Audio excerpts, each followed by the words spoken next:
so it's starting to get a reputation for being poisonous. Wow, that was a lot of taste. After that, shot of whiskey, lightly shaken up. Best Irish coffee you'll ever have in your life.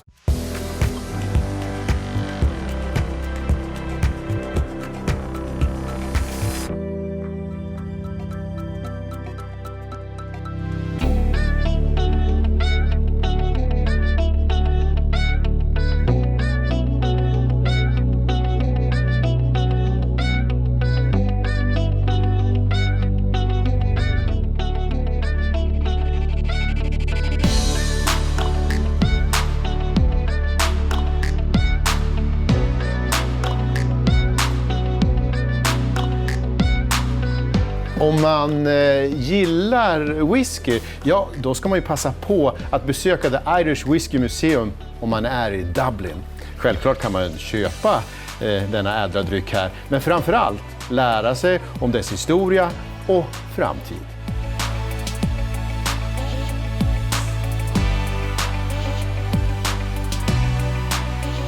So what's the story? Ireland and whiskey? Well, if we're talking specifically whiskey as we know it today, Ireland started getting popular at making whiskey in the 1750s. Then by the early 1800s, we had over 400 active distilleries in Ireland, and 200 of those were within 20 miles of Dublin City. So a lot of Canadian bootleggers realized, if I have an empty bottle for an Irish whiskey, and I make my own stuff, and I put my own stuff in there, I can sell this for the same price I could sell Irish whiskey. We also have to deal with stuff in Irish whiskey bottles poisoning people. So it's starting to get a reputation for being poisonous. And that meant that Irish whiskey started to become only produced for domestic use. But now it's changing again. Now it's changing. Now Irish whiskey is on the rise again. Det här rummet på museet är mångas favorit, för här får man prova på hur det kan gå att blanda sin egen whisky. This is a grain whiskey. This is a triple distilled malt whiskey, single malt. This is a triple distilled pot still whiskey, our unique style. And this one is a double distilled smoky whiskey. När man ska blanda whisky så måste man faktiskt smaka varje whisky först lite grann. Wow, that was a lot of taste. Maybe I'm creating something new. Maybe you are. Maybe not. A bestseller.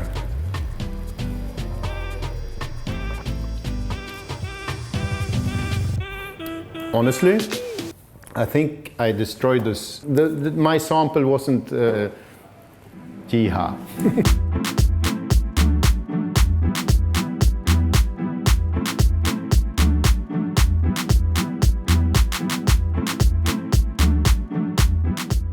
Teeling is a fairly young brand, but it's a lot of experience when it comes to whiskey. Absolutely. Yeah. We're an extremely new and innovative brand of Irish whiskey, yet we've been making whiskey since, the 1980s.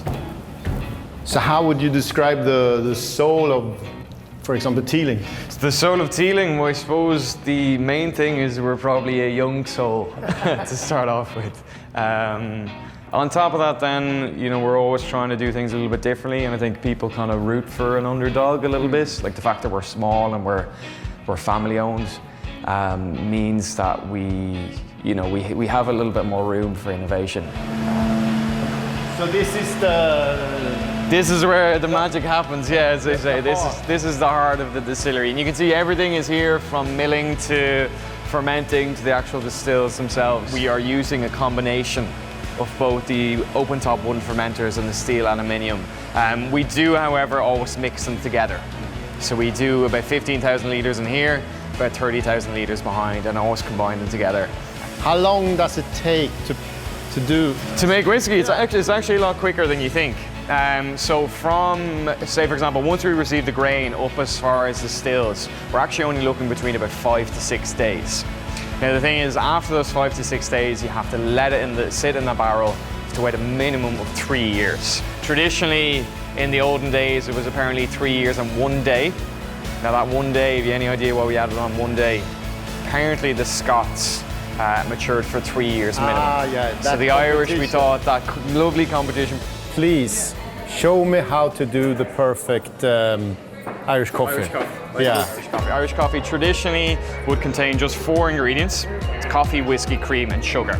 Now what we've basically done, instead of using sugar, we are making our own house syrup called stout syrup. So you're gonna add in 15 mils of this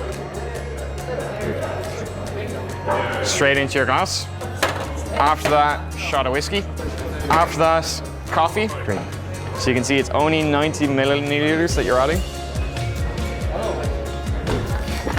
So for this, single cream, lightly shaken up.